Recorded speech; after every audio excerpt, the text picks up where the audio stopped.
Salam kenal, saya Fikri dari Samuel Sekuritas. Di minggu ini saya akan menyampaikan tentang Economic Update di minggu ketiga Juli 2021. Saya akan mulai dengan pertama tentang survei kegiatan dunia usaha, di mana pada survei kegiatan dunia usaha yang minggu lalu dikeluarkan oleh BI, tepatnya di hari Kamis, kita melihat bahwa kegiatan dunia usaha di Indonesia sudah mulai membaik, setidaknya jauh lebih membaik dibanding 2020 lalu, walaupun belum sampai ke level pre-COVID. Berdasarkan sektor, ada setidaknya tiga sektor yang sangat baik dilihat akan pick up di kuartal 3 nanti, yaitu sektor pertambangan dan penggalian, sektor jasa, dan sektor konstruksi. Sementara ada beberapa sektor lain, yaitu keuangan, real estate, perdagangan, pengangkutan, dan komunikasi, serta listrik dan gas air bersih yang walaupun masih tumbuh positif tapi melambat dibanding kuartal 2 lalu. Sedangkan untuk tiga sektor lainnya, yaitu industri, pertanian, perkebunan, peternakan, kehutanan, dan perikanan itu mengalami kontraksi atau lebih rendah dibanding kuartal 2 lalu. Dan kami melihat bahwa sektor-sektor ini, khususnya pertambangan, penggalian, serta jasa dan konstruksi ini tampaknya masih akan melanjutkan perbaikan di kuartal 3 dan nanti di kuartal 4 karena adanya siklus ekonomi yang terjadi di perekonomian Indonesia. Selain dari survei kegiatan dunia usaha, pada saat yang sama BI juga mengeluarkan hasil dari Pro Manufacturing Index, di mana Pro Manufacturing Index ini menggambarkan bagaimana kondisi sektor manufaktur di Indonesia yang dilakukan oleh BI pada waktu yang sama di kuartal 3 yang lalu, di mana pada saat ini berada di angka 49,89, di mana angka di bawah 50 merupakan fase kontraksi, sedangkan di atas 50 adalah fase ekspansif. Ini menandakan bahwa sektor manufaktur secara keseluruhan di Indonesia di kuartal 3 nanti masih berada pada zona kontraksi menurut responden yang disurvei oleh BI. Dan berdasarkan komponen pembentuknya, volume total pesanan atau order volume, serta penerimaan barang pesanan input atau speed of supplier di delivery time masih berada di angka atas 50. Artinya volume total pesanan masih akan mungkin untuk tumbuh di kuartal 3, serta penerimaan barang pesanan input masih akan tumbuh di kuartal 3. Walaupun kita tahu ada risiko PPKM yang terjadi pada saat ini. PPKM tersebut tentunya juga akan memberikan risiko pada volume produksi, volume persediaan barang, dan juga jumlah tenaga kerja. Sehingga kalau Bapak Ibu lihat, pada volume produksi, volume persediaan barang, dan total jumlah tenaga kerja ini berdampak lebih signifikan, di mana nilainya bahkan di bawah 50. Berdasarkan subsektor, kembali hampir sama dengan dunia usaha, sektor makanan, minuman, tembakau atau food, barang kayu dan hasil hutan lainnya, serta semen dan barang galian ternyata memiliki nilai positif atau lebih dari 50 di kuartal 3 mendatang. Sedangkan tekstil, barang kulit dan alas kaki, kertas, barang cetakan, pupuk kimia, barang dari karet, serta logam dasar, besi dan baja, serta alat angkut, mesin dan peralatannya berada di angka yang di bawah 50. Artinya, untuk beberapa sektor ini ternyata sepertinya siklikalnya sudah habis, terutama untuk tekstil, di mana siklikalnya biasanya ada di bulan Ramadan dan nanti di akhir tahun. Sehingga makanya tidak heran juga kalau di kuartal 3 ini terjadi penurunan nilai dari PMI BI dari sektor ini. Sedangkan untuk kertas dan barang cetakan, sepertinya ini sudah di-adjust oleh para pelaku atau konsumen, karena biasanya dorongan terbesar itu berasal dari permintaan dari masyarakat yang bersekolah, tapi pada saat ini karena ada PPKM dan ada batasan sekolah sehingga sekolahnya online, sehingga mungkin permintaan terhadap kertas dan barang cetakan juga berkurang. Di samping itu di minggu lalu juga ada data dari Neraca Dagang Indonesia, di mana secara kumulatif Indonesia masih mencatatkan surplus sebesar 102,87 miliar dolar naik 34,8% year on year dibanding Juni 2020, dan secara keseluruhan ini sudah 14 bulan net surplus neraca dagang yang terjadi di Indonesia. Ini sudah cukup baik, bahkan jauh lebih baik dibanding tahun 2019 ataupun 2020 atau bahkan dari 2014 lalu. Jadi perbaikan dari neraca dagang Indonesia ini ada hal positif dan negatif. Hal positifnya di mana ekspornya tumbuh dengan sangat tinggi di bulan Juni, tumbuhnya 54,46%. Sedangkan impornya ternyata juga tumbuh cukup signifikan, di mana impornya di bulan lalu tumbuhnya 60,12%, atau secara year on year tumbuhnya 21,03%. Baiknya impor Indonesia dibanding impor juga menjadi salah satu PR tentunya bagi Indonesia, karena ini menandakan bahwa barang ekspor kita lebih diminati, dalam artian ternyata perekonomian negara lain lebih tumbuh lebih baik dibanding Indonesia, sehingga ekspor barang Indonesia terutama komoditas, dan kita tahu barang ekspor utama kita adalah komoditas-komoditas yang sifatnya masih setengah jadi atau bahkan raw material, sehingga pada saat yang sama kita tidak bisa mendorong perekonomian jauh lebih baik. Tapi di sisi lain, dengan neraca dagang yang positif, tentunya ini bisa jadi offset atau pengganti dari konsumsi kita yang tumbuh rendah di tahun ini. Apalagi dengan PPKM saat ini, tentunya konsumsi juga lebih ditahan lagi.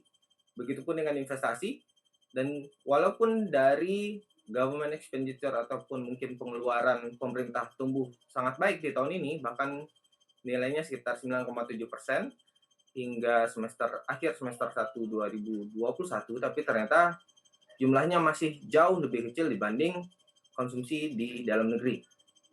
Di sisi lain kita lihat juga ekspor dan impor kita di bulan Juni ini berada di level yang tertinggi sejak bulan Juni 2020, dan ekspor terbesar kita diserap oleh Tiongkok, Amerika Serikat, Jepang, dan juga Malaysia.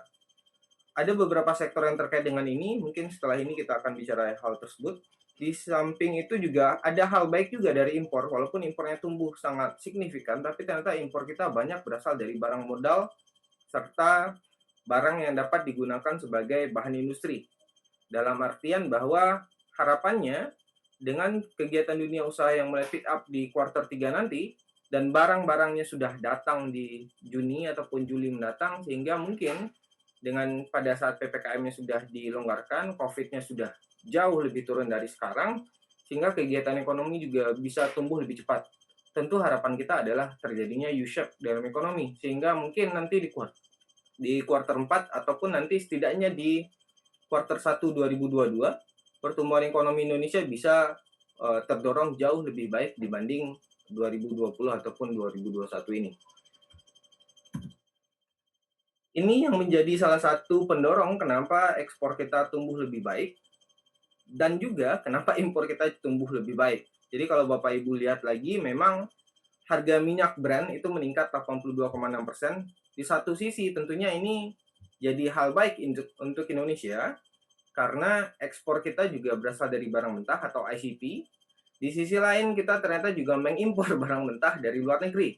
Jadi positif negatif sebenarnya harga minyak yang naik.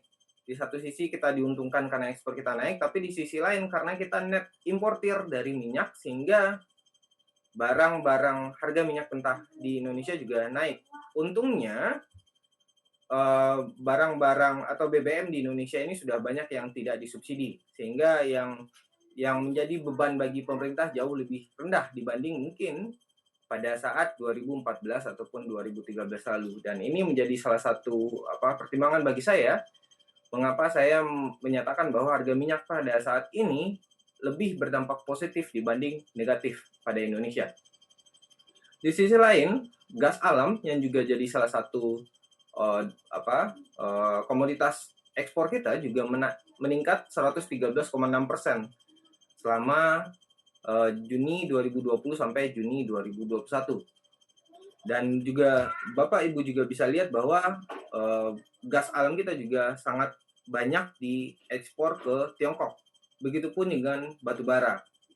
Nah, batu bara ini walaupun kita pada saat ini bukan pemain terbesar di dunia, di bawah Australia, tapi setidaknya dengan batu bara yang naiknya 158,3% year on year, ditambah juga dengan banyaknya lockdown di negara-negara Eropa dan juga negara-negara Barat, sehingga mereka membutuhkan pembangkit listrik baru untuk jadi pemanas buat mereka dan seterusnya. Jadi harusnya ini juga jadi salah satu pendorong kenapa ekspor kita naik di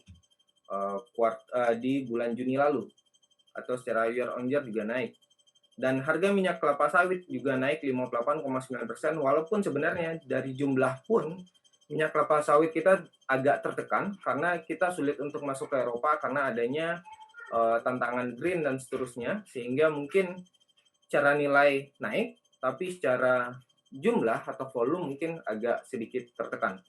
Nah, ini juga jadi salah satu pertimbangan kenapa ekspor kita tumbuh, karena ternyata negara-negara yang menjadi importir terbesar dari produk-produk Indonesia sudah mulai berada di level yang lebih baik. Bahkan untuk Cina sendiri, mereka sudah tumbuh double digit, melampaui 2020 bahkan, dan mereka tumbuh 18,3%, dan di tahun ini diasumsikan akan tumbuh sekitar 6% di akhir tahun. Dan ini tentunya menjadi hal positif bagi Indonesia karena Cina merupakan mitra dagang terbesar kita, baik dari sisi impor ataupun dari sisi ekspor. Ini yang mungkin jadi nilai tambah juga selanjutnya, di mana dengan realisasi APBN yang lebih baik, ternyata realisasi penerimaan negara untungnya juga lebih baik di semester 1 2021 ini. Realisasi penerimaan negara terbesar itu berasal dari PPh Migas. Nah, ini yang menjadi salah satu pendorong kenapa penerimaan pajak kita dan juga penerimaan negara secara keseluruhan juga bisa tumbuh lebih baik di tahun ini. Sehingga nggak heran juga kalau Bu Sri Mulyani bisa bilang bahwa net issuance kita di semester 2 bisa dikurangi dari awalnya 465 triliun jadi 460 triliun deh kita turunin. Makanya juga nggak heran kenapa Bu Sri Mulyani juga sangat-sangat pede pada saat melakukan realokasi anggaran dari anggaran yang lain ke anggaran untuk PEN ataupun untuk membiayai PPKM mikro yang terjadi di Indonesia. Nah, ini juga kalau Bapak Ibu lihat lagi bahwa sensitivitas dari RAPBN juga sangat baik. Walaupun pertumbuhan ekonomi kita turun mungkin dari target pemerintah sekitar 3,8 sampai 7%, tapi mungkin sekarang diturunkan ke level 3,7 sampai 4%, ataupun mungkin dari S&P sekitar 2,3 sampai 3,8. Tapi di sisi lain Bapak Ibu juga bisa lihat bahwa nilai tukar rupiah kita ternyata terdepresiasi itu punya dampak positif bagi pendapatan negara. Dan setiap depresiasi rupiah sebesar 100 rupiah itu punya peningkatan 2,6% bagi pendapatan negara. Makanya pada saat sekarang Bapak Ibu lihat bahwa pada saat cadangan devisa kita naik, ternyata rupiah kita berada di level yang lebih rendah dari sebelumnya. Pada saat yang sama kalau Bapak Ibu buka lagi neraca BI, ternyata mereka tidak melakukan open market operation. Saya pikir ini jadi salah satu alasan kenapa BI tidak mengintervensi pasar pada saat rupiah tertekan, pada saat cadangan devisa kita besar. Karena mereka mau mendorong adanya pertumbuhan ekonomi, salah satu bentuknya melalui dorongan terhadap pendapatan negara. Lanjut ke kondisi pasar surat utang saat ini. Dengan kondisi penerimaan negara yang bagus, balance pengeluaran yang juga bisa didorong lebih baik, tentunya defisit dari APBN juga bisa lebih rendah. Nah, defisit APBN yang lebih rendah ini yang menjadi salah satu pendorong kenapa Indobex Government Total Return juga bisa tumbuh lebih baik di tahun ini. Walaupun sebenarnya Indobex Government Total Return ini jumlahnya atau returnnya di tahun ini lebih rendah sedikit dari corporate bond. Tapi ya Bapak Ibu tahu tentunya dengan corporate bond mempunyai yield yang lebih baik dan tentunya punya kupon yang lebih tinggi, sehingga nggak heran juga kalau total return mereka lebih baik.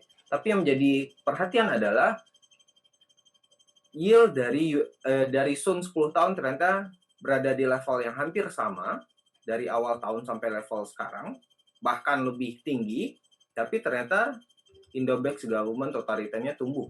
Jadi ini menandakan bahwa ternyata kupon itu juga cukup menarik untuk mendorong adanya return bagi government, bagi Sun tentunya, tidak hanya kepada yield.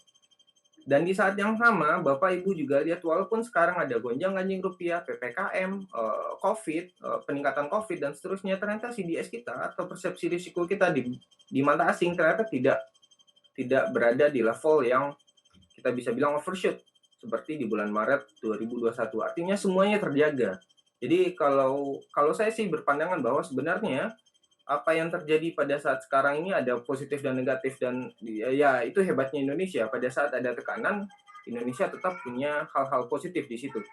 Dan seterusnya juga Bapak Ibu juga bisa lihat kepemilikan SBN kita ternyata sudah berubah posisinya dari porsi asing yang dulunya sekitar 39 sampai 39 sampai 40% dari SBN, sekarang nilainya hanya sekitar 22% dari total SBN yang diperdagangkan.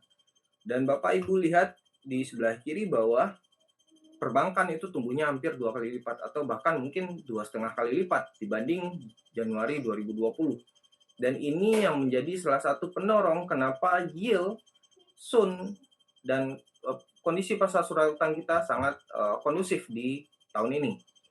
Dan seterusnya juga Bapak Ibu bisa lihat dengan LDR, loan to deposit ratio yang masih rendah, dan tentunya berdampak pada likuiditas mereka yang lebih besar melalui liquidity asset ratio perbankan yang sangat tinggi.